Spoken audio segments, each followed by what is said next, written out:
ভুল করা টাইগার গ্রুপের নবনির্বাচিত ক্যাপ্টেনকে স্বাগত জানাই। কেমন লাগছে ক্যাপ্টেন হতে পেরে আপনার? আলহামদুলিল্লাহ, আমি আসলে জানতামই না যে আমি ক্যাপ্টেন হয়েছি। মাত্র আমাদের এই ভিডিওটা রেকর্ড করার আগেই শুনলাম যে ক্যাপ্টেন। সো ভালো লাগতেছে। আমাদের অনেকগুলা প্লেয়ার আছে, মেম্বার আছে, এখন অনেক অ্যাক্টিভ গ্রুপ। সো এই অ্যাক্টিভ এরকম একটা গ্রুপের ক্যাপ্টেন হইতে পারা আলহামদুলিল্লাহ অনেক এটা ভালো একটা বিষয়। আচ্ছা, ঠিক আছে। ভুল করা টাইগার গ্রুপের প্রথম নাম শুনে আপনার প্রথম প্রক্রিয়া কি ছিল?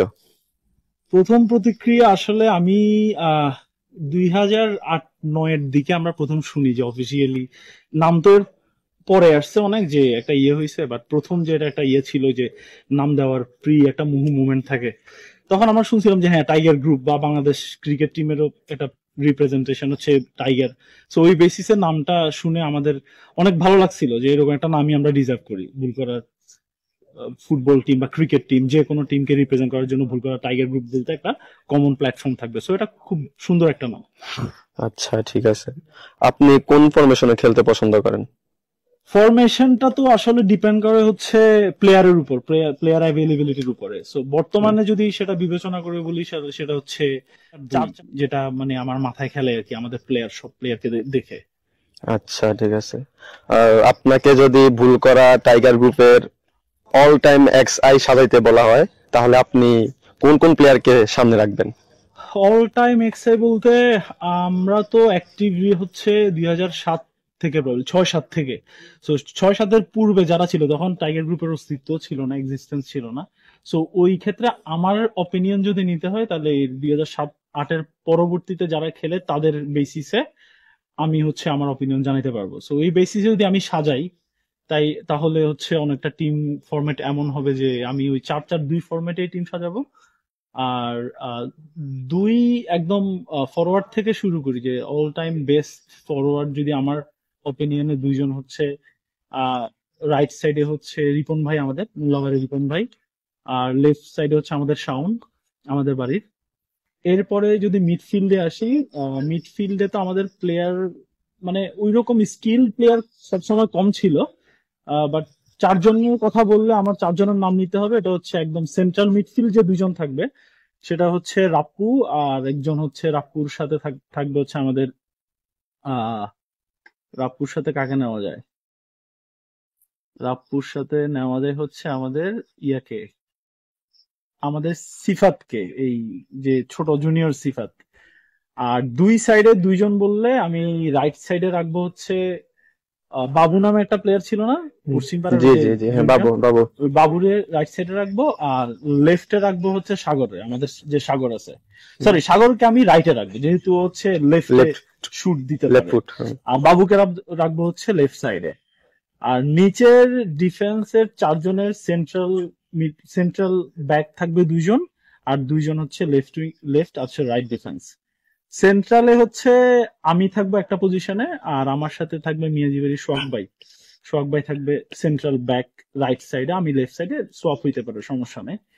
আর একদম রাইট ডিফেন্সে আমি রাখবো টিস্যু, আমাদের টিস্যু নীরব আছে, ওকে। আর একদম লেফট ডিফেন্সে থাকবে সাকিব। সাকিব যদি একটু ইন্স করে, সাকিব আর অরবিনের মধ্যে আমি একটু বাট আমি সাকিব আগায় রাখবো ওই ক্ষেত্রে। আর গোলকিপারের দিক থেকে বললে, গোলকিপার একজনই, ওর তো কোনো প্রতিদ্বন্দ্বী নাই, সেটা শিবাবুল্লাহ। সো এটা আমার ওপিনিয়নে। এখন এর বাইরে আমি অনেক ভালো প্লেয়ার দেখছি। জুয়েল মোল্লা ছিল যখন ওনার টাইমে, উনি অনেক ভালো খেলতো। ওনাকে রাখিনি কারণ ওই যে টাইগার গ্রুপের বেস্ট এক্সাই, তখন টাইগার গ্রুপের এক্সিস্টেন্স ছিল না। জুয়েল কাকাদের যুগ বা জুয়েল কাকার খেলা দেখছি, আমি বাদল মোল্লার খেলা দেখছি। সো ওনারা ওই মানে ভেটারান বলে আর কি। সো আমি এক্সাই যেটা সাজেছি, এটা আমি যাদের সাথে খেলছি ওদের বেসিস করে আমি আমার বেস্ট এক্সাই দিছি। এটাই আমার অপিনিয়ন। ধন্যবাদ আপনাকে। দলনেতা হিসাবে আপনার সদস্যদের নিয়ে ভবিষ্যতের লক্ষ্যকে যদি আমাদের মাধ্যমে উপস্থাপন করতেন।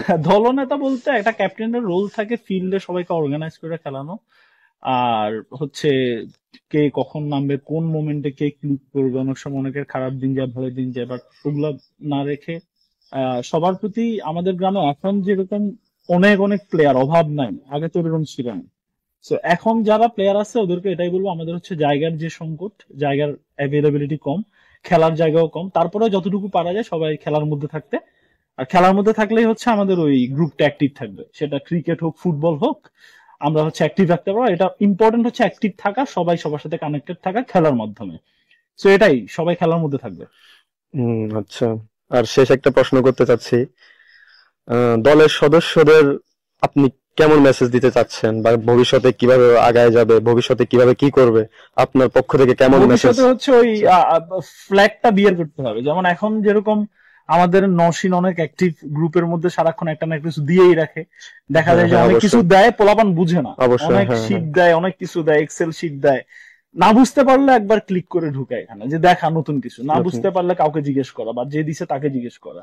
সো এটা খুব ইম্পর্টেন্ট, এই ফ্ল্যাগ বিয়ারটা খুব ইম্পর্টেন্ট, মানে এই নসীনের পরে যে আসবে তারা যাতে এগুলো অ্যাক্টিভ রাখে, তারপরে অবশ্যই ভবিষ্যতে যে আসবে সেটা আবার হচ্ছে বিয়ের করে ওর কাছে দেওয়া। সো এইটা ইম্পর্টেন্ট। এটা নট অনলি যে আমরা শুধু খেলাধুলার মেসেজই পুরো এখানে, জিনিসটা এমন না। খেলাধুলা এটা একটা ভুল করা, টাইগার গ্রুপটা মানেই হচ্ছে একটা ব্রাদারহুড। সো এটা হইতে পারে খেলা, হইতে পারে মেন্টাল কোনো প্রবলেম, হইতে পারে ফাইন্যান্সিয়াল কোনো প্রবলেম, যে কোনো প্রবলেম হইতে পারে, যে আমার যে কোনো কিছুতে আমরা সব সময় সবাইকে অ্যাপ্রোচ করতে পারবো। অ্যাপ্রোচ করতে পারবো ইনশাল্লাহ। মানে হচ্ছে সবার কাছে যাইতে পারবো, এক্সেস পাইতে পারবো যে ভাই আমার এটা, যে যাকে আমি বুঝবো যে আমার প্রবলেমটা সেই সলভ করতে পারবে, আমি আলোচনা করব, ডিসকাস করব, কি করা উচিত, এগুলো সাজেশন নিব, পড়াশোনার বিষয়, সব বিষয়, ক্যারিয়ারের বিষয়, খেলার বিষয়। খেলাটা ইম্পর্টেন্ট, এটাই আমাদেরকে ধরে রাখবে। আর এই খেলাটা হচ্ছে আমাদের এই ব্রাদারহুডের মূল ইয়ে। আর এর আশেপাশে আশেপাশে যত প্রবলেম হবে সদস্যদের, মেম্বারদের, আমরা চেষ্টা করব সবার অ্যাসিস্ট করতে, এটাই। ধন্যবাদ মিশু কাকা আমাদের সাথে যুক্ত থাকার হ্যাঁ, জন্য। ধন্যবাদ, ধন্যবাদ। সবাইকে ধন্যবাদ। ধন্যবাদ। আসসালামু আলাইকুম। আসসালামু আলাইকুম।